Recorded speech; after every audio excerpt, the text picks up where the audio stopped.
We have to reflect on 9/11 today. I wish it was under more cheerful circumstances, but it's incumbent upon us to remember and to remind people, some whom weren't even born on that day, what happened. What is your most vivid memory of what happened on that morning? Well, obviously, what we've all been discussing is that there are friends we've lost, friends you lost, people who never got the chance to see their kids grow up, things like that. It was terribly somber. It began in a skeptical fashion. Even the late, great Mark Haynes, as I recall, when the early reports came in, they were sketchy that a plane had struck one of the World Trade Centers. A week before, some clown with a parasail had taken his plane and crashed into the Statue of Liberty. So I think Mark was a little dismissive until the first photos showed up on the screen, and then all of us were riveted. And then when the second plane hit, the first was thought perhaps to be an accident.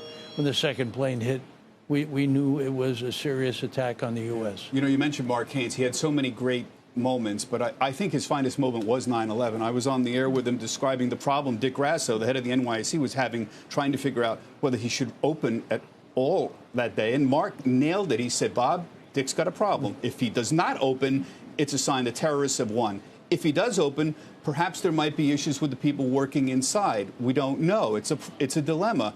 And, of course, that was framed perfectly as the problem. 20 minutes later, the buildings came down, and the decision was made very quickly to seal the building. Literally all of us inside. You were inside as well. You worked all day, and you were one of the very few people who had phones that were operating, as I recall, UBS. No, I was at Paine-Webber at the time before the merger, and our phones were working.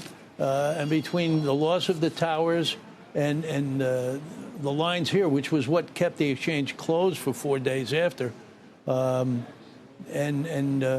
people were rushing up. I had a line that looked like a movie theater of people from Merrill Lynch and from the stock exchange saying, can I please use the phone to call my wife? I can't get through to my wife. Can I call my wife? So, yeah, I was here until the end. I walked out. I would like to think that at that moment, America came together with heroes.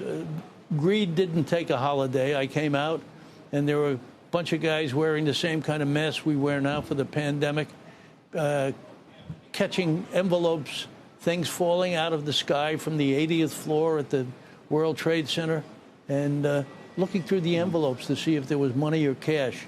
I was so incensed. I started to go after one of them, and my middle son, Peter, said to me, Dad, the point now is to get home. Forget those guys. They're garbage.